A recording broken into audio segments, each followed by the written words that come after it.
Muy buenas y bienvenidos a otro episodio del podcast Bajo las arenas del tiempo. Como siempre, os recordamos que nos podéis seguir en las distintas redes sociales, en Facebook, en Instagram, en X, en @bajo las arenas del tiempo, en YouTube, en nuestro canal de YouTube y sobre todo en la plataforma de podcasts iVoox.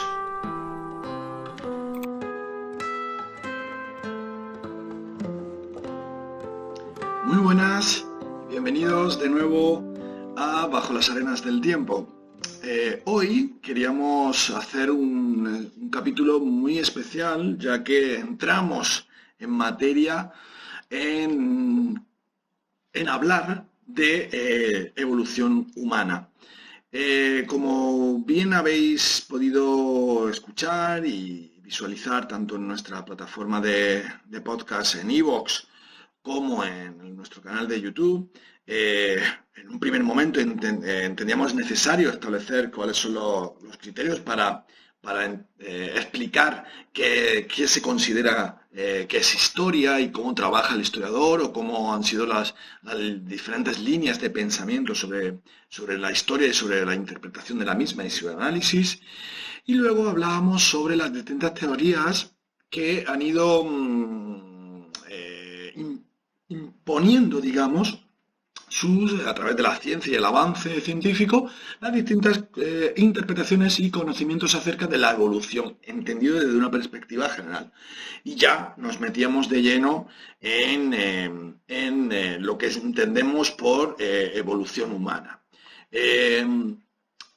Entrando de lleno en evolución humana, cuando hablamos de evolución humana tenemos que hablar que al ser humano lo consideramos como otro organismo que forma parte de diferentes compartimentaciones en las cuales se jerarquizan o se diferencian o se caracterizan las distintas especies y subespecies que conforman el ámbito, digamos, podríamos decir, zoológico, dentro de la gran variabilidad de especies existentes en nuestro planeta. Y dentro de esa compartimentación, ¿vale?, de esa estructura, por unas características completas o unas características que se diferencian en algún porcentaje o con unos criterios exclusivos asignados a una especie o subespecie, al ser humano se le identifica pues en un árbol genealógico, podríamos decir, ¿vale?, enmarcado a una dinámica concreta a nivel zoológico y como organismo vivo. Dicho esto, tenemos que entender que cuando hablábamos de evolución, siempre se ha dicho que venimos del mono. Pero no es que vengamos del mono, porque eso da la sensación de que como hemos evolucionado del mono, ¿no? No, es que el ser humano es un primate y como tal somos monos. Hay que entenderlo como parte de la familia o parte de una subespecie de la familia de los primates, de la familia de los monos. Y ahí está la clave. No es que vengamos, por lo tanto, del mono, sino que somos monos. Actualmente hay en torno a unos 180 especies de primates vivos, ¿vale? De primates vivos. Y ahí está la clave, porque tanto los primates vivos como nosotros, evidentemente, como parte de esos primates que estamos vivos, hemos evolucionado de especies ya desaparecidas y no, evidentemente, de ninguna que esté actualmente con nosotros o que conviva y que esté asociada directamente a nuestro linaje evolutivo.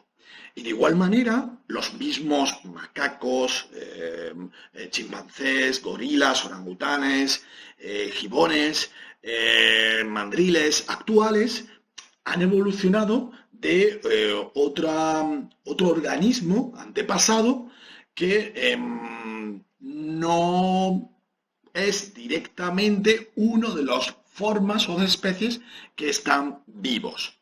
Por lo tanto, cuando hablemos de qué es el ser humano a nivel zoológico o a nivel de especie, somos primates, formamos parte de las especies actuales de primates vivos en nuestro planeta y hemos evolucionado de antepasados o de especies evolutivas anteriores que ya han desaparecido, por lo que ahora explicaremos cuál es, no la diferencia, pero sí cuál es como hablábamos en el capítulo anterior, de lo que se entendía actualmente como el concepto de evolución desde una perspectiva de ramificación, multivariable, multilineal, no una linealidad correlativa, de manera que vamos a explicar dentro de ese ámbito de especie y subespecie que es la que se encuentran los primates, cuáles han sido esas ramificaciones que han ido progresando y han configurado pues, lo que hoy día entendemos como el ser humano. A día de hoy, como veis, tenemos gorilas, orangutanes, bonobos, chimpancés, mandriles, tamarines, tarsier, lemures, loris, microcebe, es decir, indri, es decir, hay una gran cantidad de primates en los cuales, evidentemente, el Homo sapiens es uno de los ejemplares o de las especies vivas actuales dentro del gran árbol de los primates. Pero esto empezó, por un lado, hace millones de años y con una clave fisiológica, genética, morfológica concreta. ¿A qué nos referimos? Pues que hay ciertas características, como hablábamos en el capítulo anterior también con respecto a Darwin y a Lamarck, ¿no? De aquellas actuaciones que modificaban los organismos o a los organismos posteriores y que las caracterizaban. Bien, dentro del ámbito de los primates tenemos a el compartimiento de los aplirrinos. Según el significado o la definición de aplirrinos, es un primate de nariz simple, que es un amplio grupo de primates que incluye evidentemente al hombre y carecen de membrana alrededor de las narinas, el rinario, y de vibrisas en el hocico, al contrario que los primates strepsirrinos. Es decir, aquí ya nos está hablando que nuestra línea evolutiva a nivel zoológica se encuentra dentro de los aplirrinos y que tiene una característica concreta que es el carecer de una membrana alrededor de la nariz y de las narinas o rinario. Y que a su vez, y de vibrisas en el hocico, es decir, que el hocico lo tenemos un tanto abierto.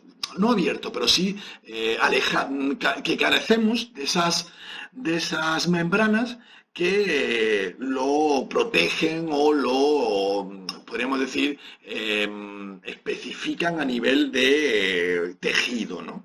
Bien. Y dentro de los aplirrinos tenemos los platirrinos y los catarrinos, que son, digamos, dentro de este compartimento, dos subcompartimentos que serían los platirrinos y los catarrinos. Los platirrinos son los denominados como los monos americanos. A diferencia de los primates catarrinos, los platirrinos, con la excepción del guacarí, el cacajao, presentan colas largas en relación con la masa corporal y frecuentemente prensiles, es decir, ágiles que tienen como una musculatura, ¿vale? Así como hocicos achatados con las narinas en posición lateral.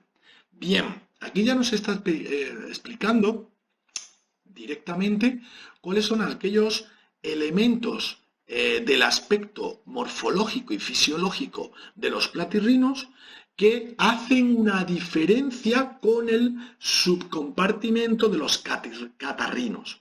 Los catarrinos son un parborden de primates semi-informes cuya principal característica es tener los orificios nasales abiertos, ¿vale?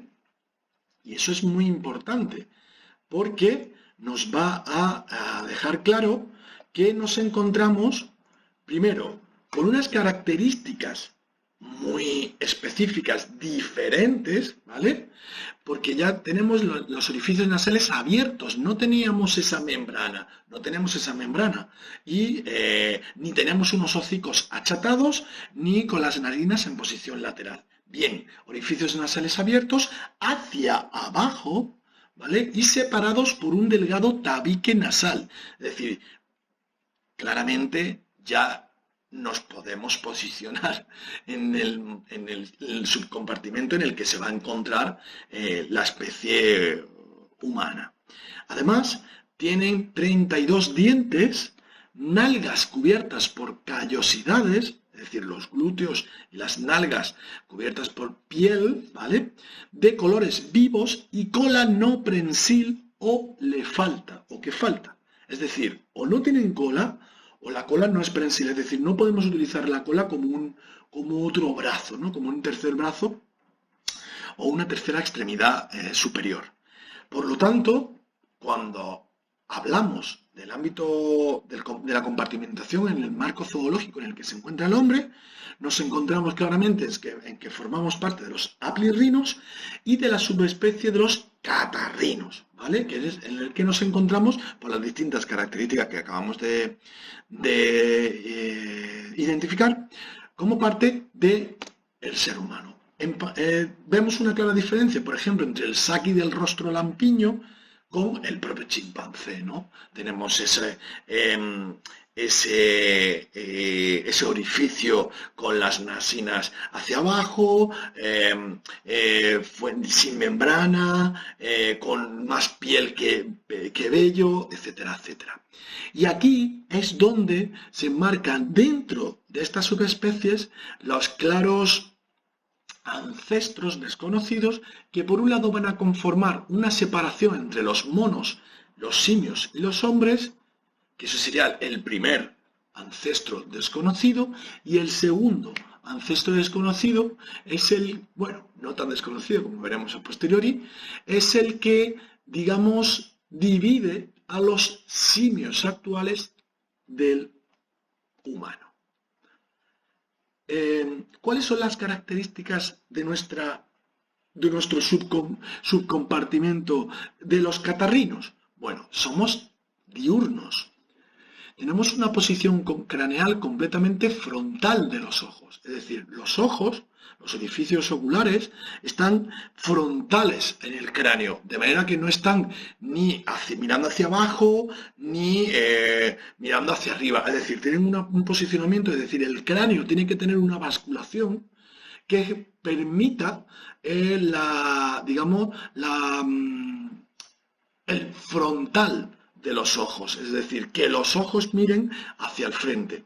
Eso nos permite, por un lado, tener una visión estereoscópica, es decir, poder tener una visión 3D, en el cual podamos calcular distancias a objetos y generar modelos de estrategias. ¿Eso qué nos supone? Pues nos supone poder estudiar o analizar el contexto en el que nos movemos, poder calcular a través de nuestro cerebro qué necesitamos hacer, por ejemplo, un salto, alargar la mano, recoger un objeto concreto, y nos permite tener ese conocimiento del contexto en el que nos movemos. Otra de las características de los catarrinos es que tenemos cerebros grandes, a diferencia, por ejemplo, de los aplirrinos y de los platirrinos, que el cerebro es de menor cantidad. Lo que, como bien sabemos también, el cerebro se mide en centímetros cúbicos. Por lo tanto, los platirrinos tendrán unos cerebros con menor centímetros cúbicos. Otra de las características que veremos también más adelante es la pérdida de un premolar. La diferencia, por ejemplo, entre los platirrinos y los catarrinos es la presencia en los platirrinos de 3 molares 3 premolares, perdón, y en los catarrinos de 2 premolares. Por lo que el modelo, podríamos decir, de la dentadura varía, generando evidentemente una dinámica alimenticia, corporal, fisiológica distinta en los catarrinos.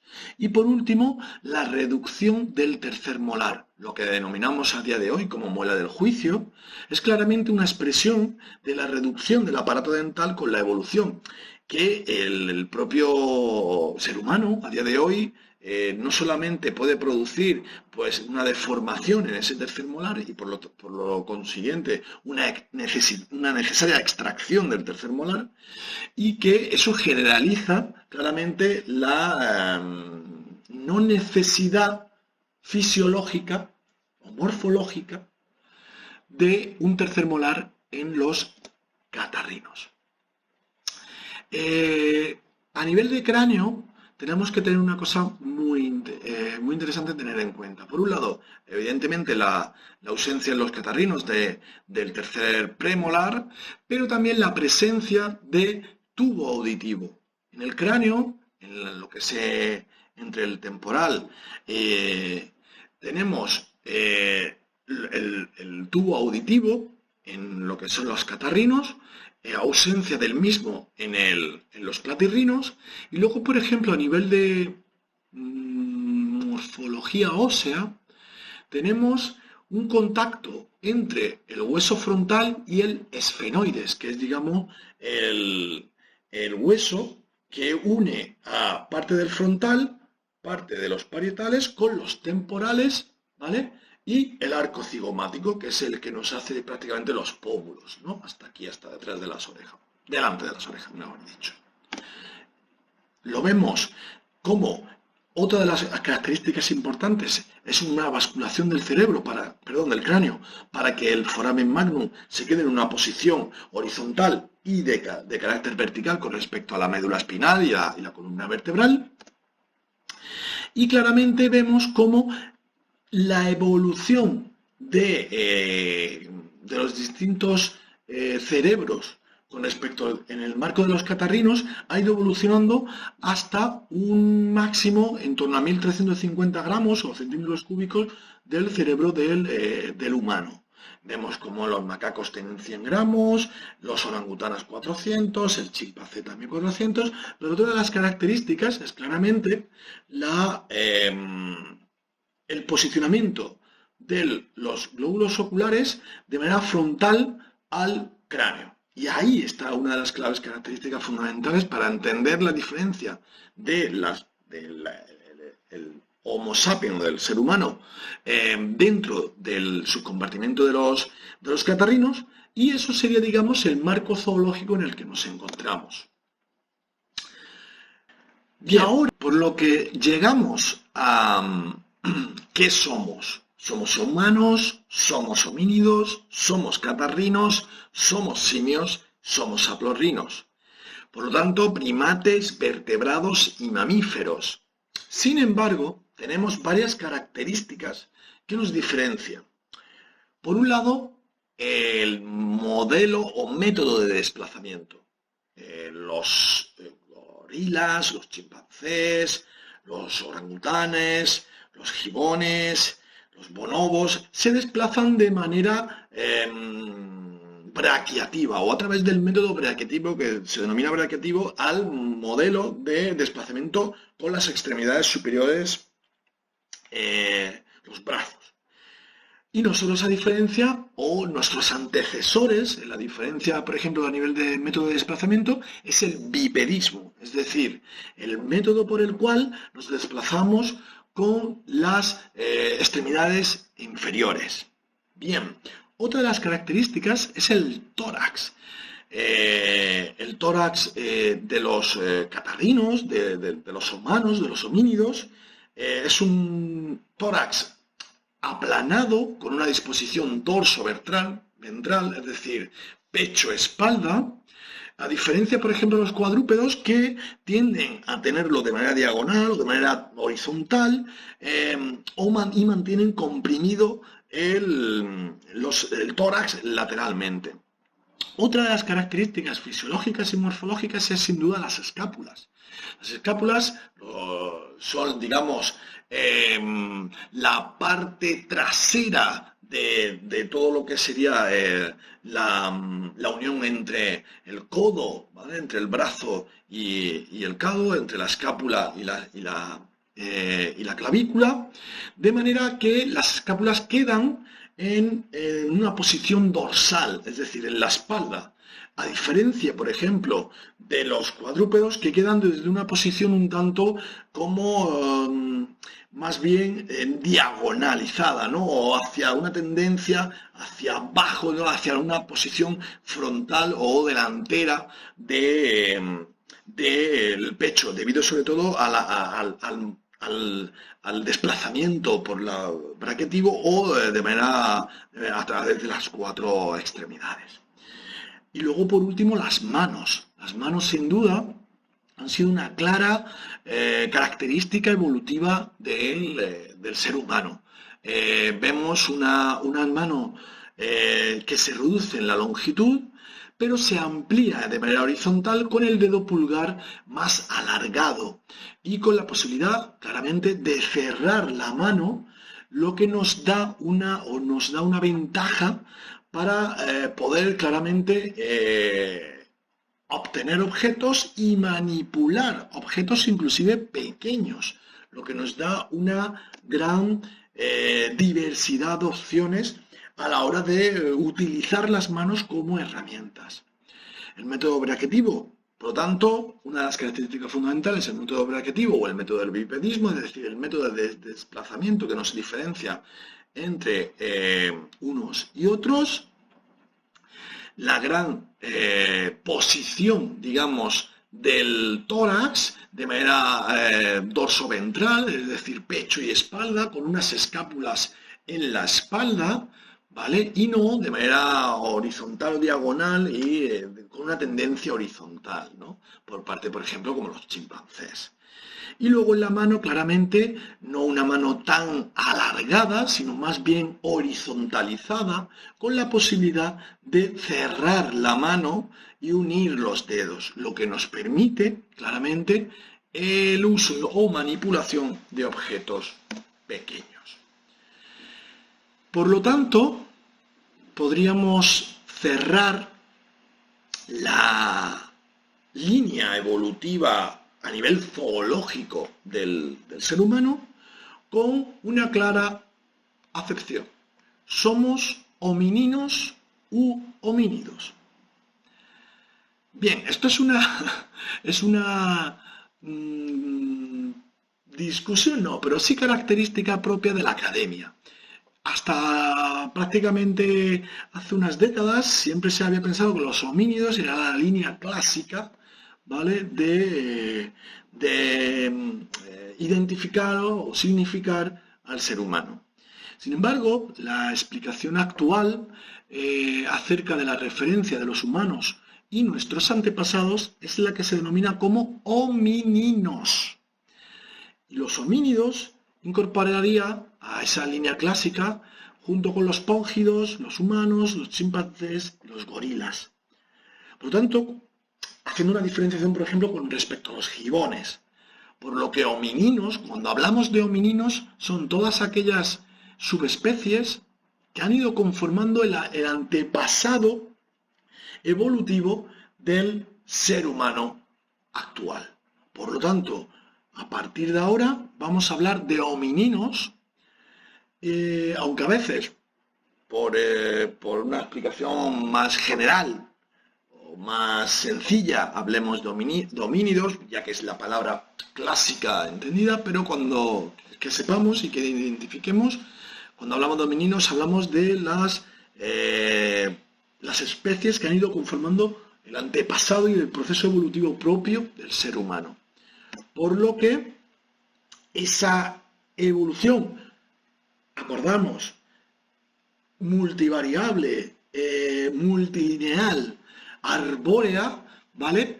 Nos va a ir especificando características que vamos a ir viendo en la identificación de cada uno de las especies que han ido conformando esta línea o esta dinámica, mejor dicho, evolutiva de los homininos. Y no hay más que empezar por un gran debate que se generó por allá por la segunda mitad del siglo XX con respecto a una especie que se denominado como Ramapithecus o Sivapithecus, ya que era una especie que se extendía por los continentes asiático, africano y europeo. De manera que se identificó un gran porcentaje de restos en torno a la zona de Pakistán, India, y de ahí un poco su denominación secundaria como Sivapithecus, ¿no? Es una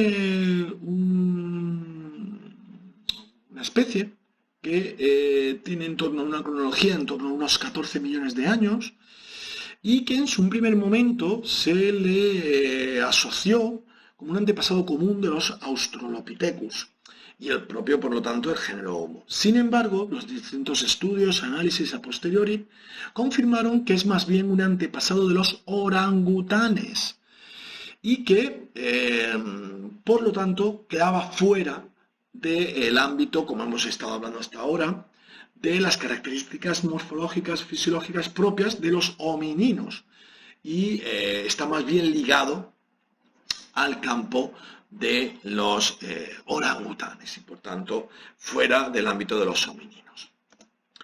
Si bien es cierto que tiene unos lóbulos oculares frontales, características tanto por parte del dentaje como por parte del marco postcraneal, del esqueleto postcraneal, no se reflejan claramente con las características necesarias para establecerlos dentro del marco de los homininos. Y por tanto, el modelo del método de desplazamiento, el análisis del tórax, etcétera, etcétera, han ido claramente confirmando la presencia de Ramapithecus como parte de, digamos, un antepasado de los orangutanes, de ahí una bifurcación hacia lo que son los simios, y fuera del ámbito, digamos, de la línea evolutiva de los homininos, ¿vale? Y por lo tanto no podríamos considerarlo como parte del género Homo, ¿no?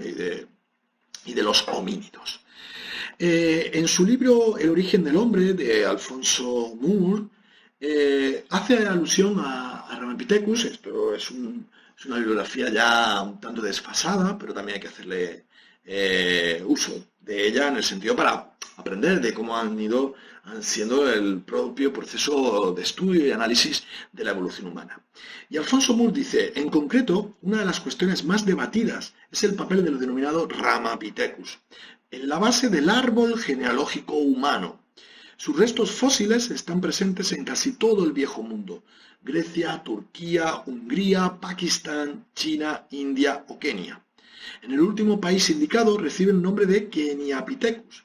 Este primate vivió hace unos 14 millones de años y muchos autores le consideran el antepasado común de los Australopithecus y de los primeros Homo. No obstante, hay una laguna en la información paleontológica que va desde su extinción hasta la aparición de los primeros antepasados claros del Australopithecus hace en torno a unos 6,5 millones de años. En la actualidad se abre cada vez más el paso de la hipótesis de otro ancestro común aún no conocido. Sin embargo, ya Alfonso Moore nos está dando unas características que podemos mantenerla, pero otras que ya reflejan claramente que no quedaba claro, y por lo tanto la ciencia ha podido confirmar la nula relación o la deficiente relación entre el Ramapithecus con el árbol genealógico humano. ¿Cuáles serían los primeros homininos? Por un lado tenemos a Sahelanthropus en torno a una cronología de 6-7 millones de años.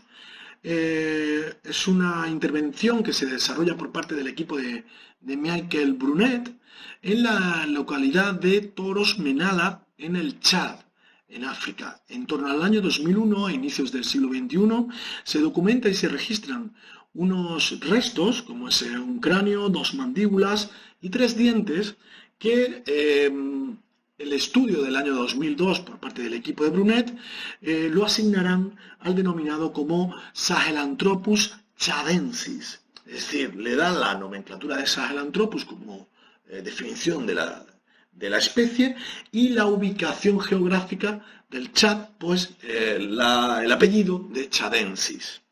Es el que a día de hoy se entiende como el primer representante de los homínidos o de los homininos, ¿no? Porque podríamos decir que forma parte, digamos, de ese árbol genealógico que van allá configurando las características propias de los homininos. Por ejemplo, tenemos un cráneo con un tono supraorbital marcado, es decir, toda la parte superior de los arcos auriculares está muy marcada, va a ser una de las características claramente definitorias del proceso evolutivo en el cráneo de los homininos, y por lo tanto nos está expresando que los orificios oculares están frontales, en una posición frontal.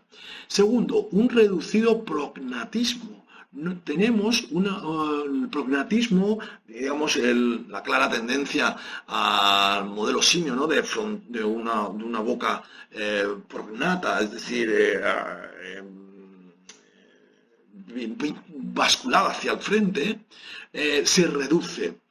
El foramen magnum, lo que decíamos, digamos, el agujero por el cual la médula espinal se une junto al cerebro a través del cerebelo, etcétera, etcétera. Aquí, por un lado, se refleja una basculación vertical, pero desde una postura angular. Es decir, tendríamos ahí como un claro reflejo de esos primeros cambios morfológicos que generarían en teoría, el bipedismo, ¿no? Para hacer una diferenciación entre el foramen magnum de una tendencia basculada del cráneo hacia abajo en vez de hacia frontal, lo que quedaría el foramen magnum desde una posición vertical y claramente bípeda.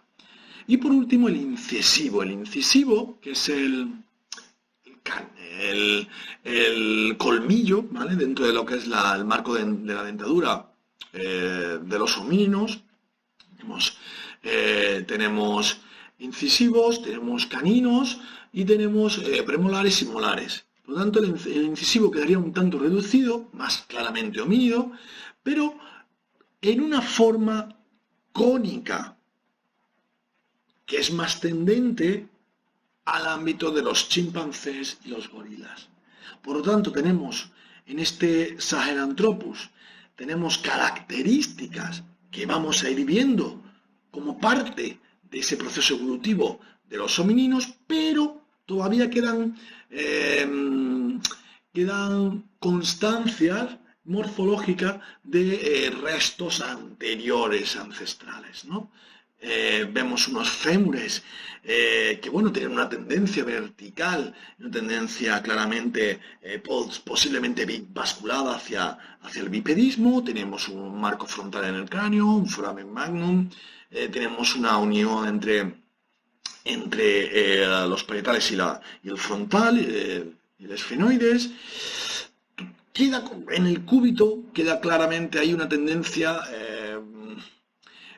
digamos, ondulada en la parte de la diáfisis del cúbito, lo que nos puede dar a lo mejor un uso también de las manos, un uso posiblemente en esa fase inicial de ponerse en pie y caminar de manera bípeda, pero también utilizar de vez en cuando las manos, ¿no? Podríamos decir. Por lo tanto, Sahelanthropus, si bien es cierto que en torno ya a una cronología de entre 7 y 6 millones de años ya estamos viendo cómo morfológicamente características propias de lo que posteriormente van a ser las propias y definitorias características de los homininos. Vemos claramente como una cadera o una pelvis claramente basculada hacia una línea bípeda. prácticamente vemos una reducción de los molares y premolares, por lo tanto, bueno, vemos ciertas características que nos van indicando hacia ese marco evolutivo propio de los homínidos. El otro espécimen como iniciario, digamos, de la línea evolutiva es el Ardipithecus ramidus. Una cronología en torno a 5,5 y 4,5 millones de años. Los primeros restos se publican en torno a 1994, a finales de la última década del siglo XX, y se asocia en un primer momento a una línea relacionada con los Australopithecus. Sin embargo, más tarde se consideró como nueva especie. Se conservan a día de hoy en torno a unos 90 restos craneales y postcraneales, y su localidad central es en Aranis, que es una localidad del país de Etiopía. Mantiene ciertas características, igual que hemos estado comentando anteriormente, de Sahelanthropus, pues una dentadura primitiva, ¿no? El canino reducido e incisivo, cuya forma permite agruparlo con el resto de homínidos. Ya vemos cómo la dentadura, tanto la reducción de los incisivos y los caninos, y las formas o morfologías propias de cada uno de esos dos dentajes, ¿vale? De las dos piezas dentarias, van a ir ya aportando una característica propia de los homínidos. En la primera década del siglo XXI, Johannes Heide publica restos procedentes del yacimiento de Selassie con cronologías de entre 5,5 y 5,8 millones de años, asociados a una subespecie del Ardipithecus, denominada Ardipithecus ramidus candaba. Como bien hemos dicho, una cronología entre 5,5 y 4,5 millones de años, localizada en Etiopía. Volvemos a tener un frontal o unos glóbulos oculares frontales, una tendencia vasculada del del cráneo hacia el frontal, con una reducción de marcos dentarios propios de esa evolución de los homínidos, con una reducción del incisivo y del canino. Y vemos claramente una tendencia bípeda, vemos una tendencia hacia el bipedismo. Sin embargo, todavía vemos en el radio, sobre todo, una tendencia ondulada, al igual que veíamos en el cúbito del Sahelanthropus. Por lo tanto, podríamos estar hablando de que todavía los brazos, si bien es cierto que el desplazamiento en una tendencia porcentual o prioritaria tiende a ser bípeda, pero sigue usando todavía las extremidades superiores. El último de las especies que se pueden vincular a esos primeros inicios de la línea homínida es Horrorin tugenensis, con cronologías de 6 millones de años.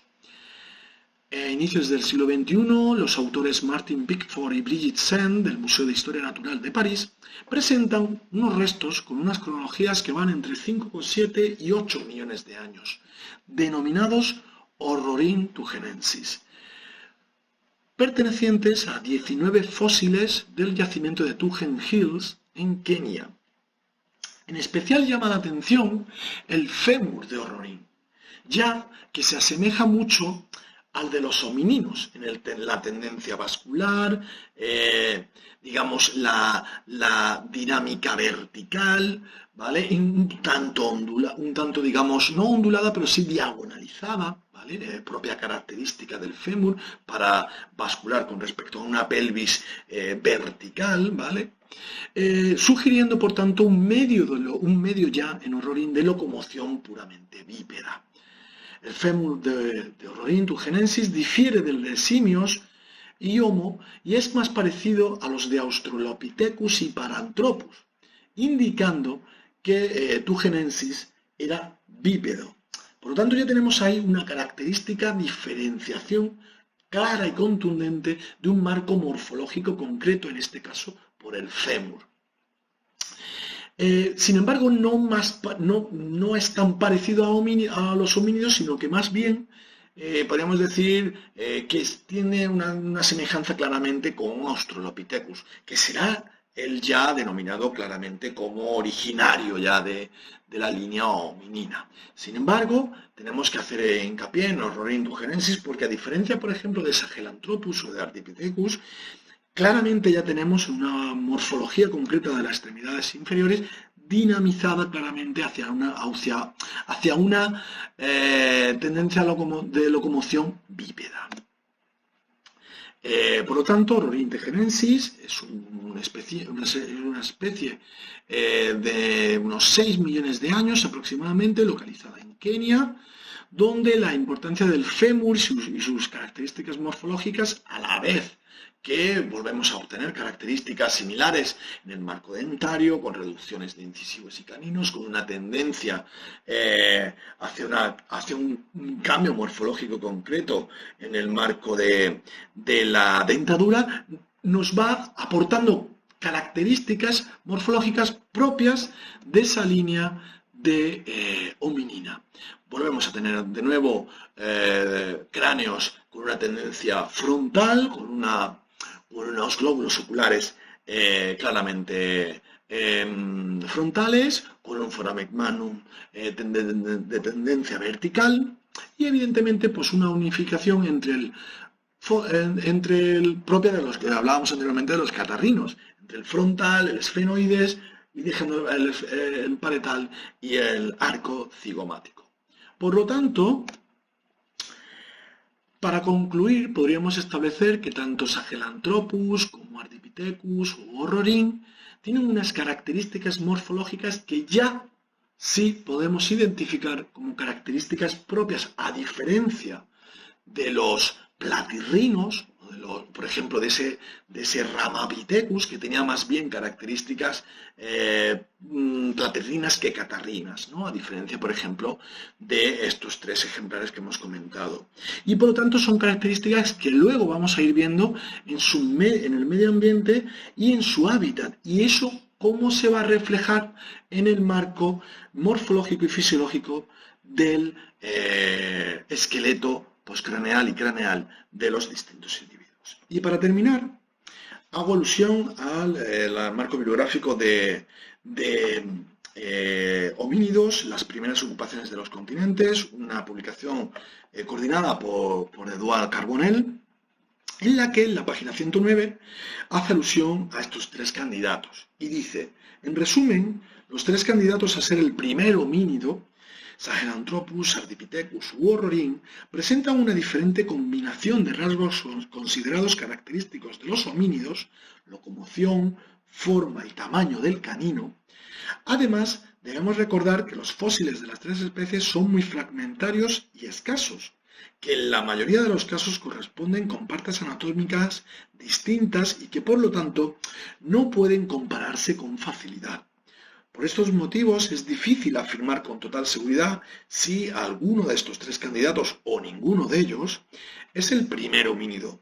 El debate continúa abierto, pero la especie mejor situada de todos ellos para ser considerada el primer homínido sigue siendo Ardipithecus, gracias a la morfología dental que presenta, especialmente por su canino pequeño e incisiviforme. Otro de los aspectos importantes tienen que ver con el hábitat, reconstruido a partir de la fauna asociada a estos fósiles. En el caso de Sahelanthropus, el hábitat parece mixto, pero en Ardipithecus y Orrorin, los ecosistemas que parecen ocupar son de tipo forestal. Esta reconstrucción ambiental concordaría con el hecho de que los molares de Ardipithecus tienen un esmalte fino y por lo tanto su dieta era de tipo frugívora, un alimento muy abundante de los ecosistemas forestales. Si se confirmase su posición evolutiva como primer representante de nuestra familia, tendríamos que situar el origen de los homínidos en ambientes forestales y no en ecosistemas abiertos o de sabana, como se ha afirmado repetidamente. Por lo tanto, estos análisis y estos estudios, no solamente desde un punto de vista morfológico, antropológico o paleoantropológico puramente, sino que también basado en una dinámica interdisciplinar de cada uno de los modelos de estudio de cada uno de los yacimientos va a aportar información relacionada y que es de mucha importancia para entender el ecosistema, el modo de vida y con ello esos cambios morfológicos que veremos en cada uno de las especies que estudiaremos a partir de ahora. Y hasta aquí el capítulo de hoy. Ha sido un placer, como siempre, estar con todos vosotros y recordaros que seguimos trabajando en las distintas redes sociales. @bajo arena de tiempo en Facebook, Instagram e X, @bajo las arenas del tiempo en YouTube, @bajo las arenas del tiempo en la plataforma de podcast iVoox y nuestro correo electrónico, como siempre os lo decimos. Cualquier pregunta, cualquier duda, cualquier idea que tengáis, hacérnosla llegar por favor en bajo la arena del tiempo @gmail.com. Soy Iván Sánchez y esto es Bajo las Arenas del Tiempo.